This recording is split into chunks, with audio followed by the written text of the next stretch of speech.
At a hard rock concert at Metropolis Stadium, 80,000 screaming kids are dancing in the aisles to the great beat of the Tones, the world's most popular rock group. The stage is heavily guarded by 550 special police who know how excited and exuberant the Tones fans get at their concerts and who are there to protect the group in case things get out of hand. In real life, the Tones are brothers, and Jimmy Tone, the group's lead singer and lead guitarist, is halfway through their latest hit song when suddenly Jimmy drops his guitar and stares up at the sky as though mesmerized by what he sees hovering directly over the stage. Slowly, a net is lowered out of the belly of the jet helicopter. The crowd has spotted the copter too, and a frantic scream goes up as their fans realize the Tones are about to be scooped up into the net and carried off.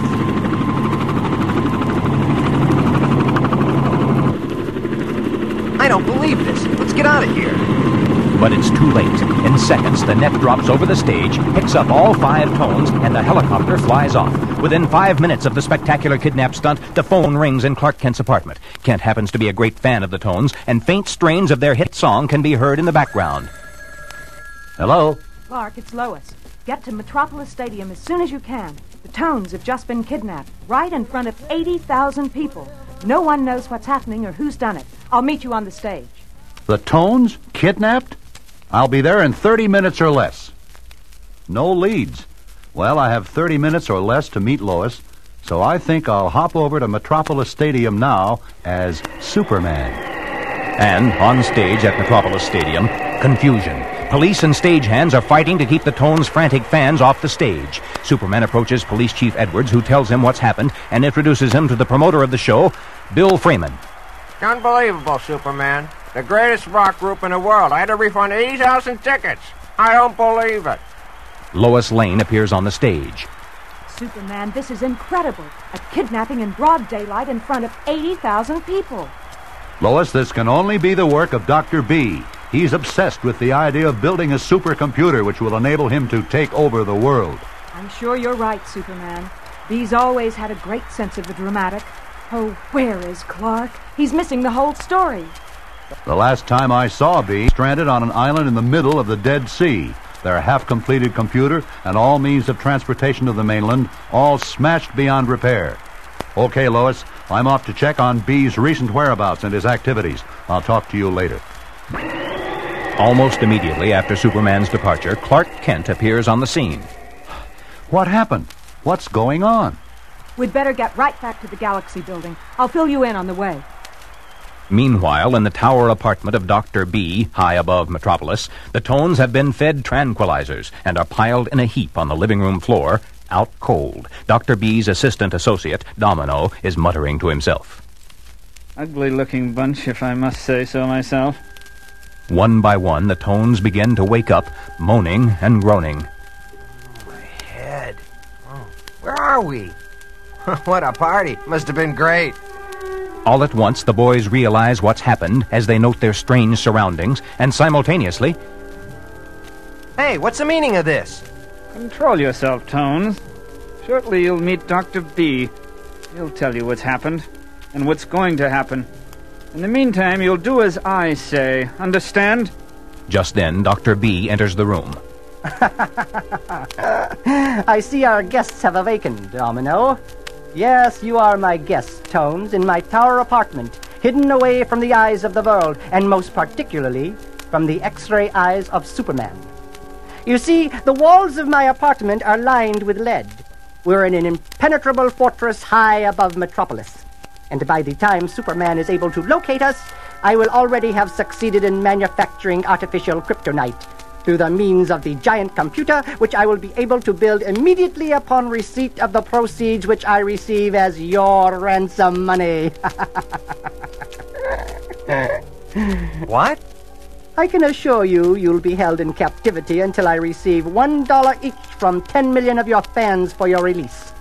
And if I haven't received $10 million by this time next week, I'm afraid I'll be forced to take unpleasant measures to assure its receipt. But why us? Why you? Because your group is the most popular rock group in the world. Your fans can't live without you.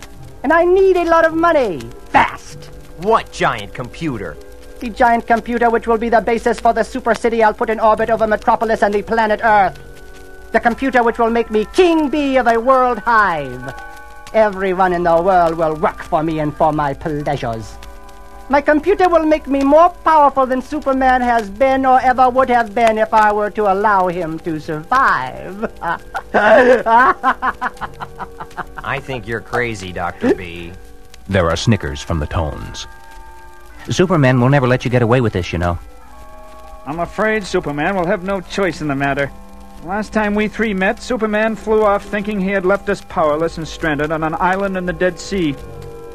As though it were just yesterday, Domino vividly describes to the Tones the secret island in the Dead Sea where Dr. B was engaged in manufacturing artificial gold, with which he intended to finance the same computer. If I were to alter the course of Comet Z and direct it toward Dr. B's hidden gold plant, B's factory would be smashed along with B's yacht and Piper Cub. He and Domino will be left harmless on their island, and the world will be saved from B's domination. Comet Z smashed our factory and all means of transportation, but miraculously, Dr. B and I escaped. Only to reemerge now with an equally bizarre scheme to gain a lot of money. And that evening, Clark Kent, anchorman for the 6 o'clock news on WGBS, is unceremoniously cut off in the middle of the story on the sensational kidnapping of the Tones. And Dr. B's face unaccountably appears on the screens of the television sets of everyone around the world. Today, as you must already have learned, I kidnapped the Tones. Your idols will remain unharmed if and only if I receive $1 each from 10 million Tones fans within 7 days. You may mail your dollars to Post Office Box 65, Grand Station, Metropolis, USA, zip 10004. By the next day, the post office was flooded with letters addressed to Post Office Box 65. By the end of the day, over 4 million letters had already been received by Dr. B. And at Galaxy Communications, in the office of Perry White, fearless editor of the Daily Planet. At least we know this much, Perry. Dr. B will stop at nothing in his pursuit to rule. Therefore, he must be stopped. But how? He has the Tones and will hold them hostage in his impenetrable lead-lined fortress unless and until he manufactures his artificial kryptonite with which he'll then render you powerless. It looks like I'll just have to build a better computer than B does, one that will outthink B's computer and render it harmless. But what about the Tones? Don't worry, Lois. The Tones will be all right. Their fans will free them. They'll probably send in $15 million, and Dr. B will release them before he discovers that I have put together a computer far more intelligent and advanced than his. And indeed, 3 days later, the Tones are found bound and gagged under the stage at Metropolis Stadium. They'd been freed not 10 feet away from the spot from which they'd been kidnapped, and they weren't quite ready at that moment to get on with the show. While circling in the skies above the planet Earth, Dr. B has programmed his computer to produce artificial kryptonite particles, which he'll then feed into the Earth's atmosphere, thereby polluting the air with kryptonite and leaving Superman powerless forever. Domino, throw the switch. There it goes, Dr. V. But wait. What's the matter? There's something wrong here. The indicator light is blinking red. What's happened? That's the computer. All right. Here comes the answer. What does it say? The card reads, I have been superseded by another computer. That computer belongs to Superman, and it is much more intelligent than I.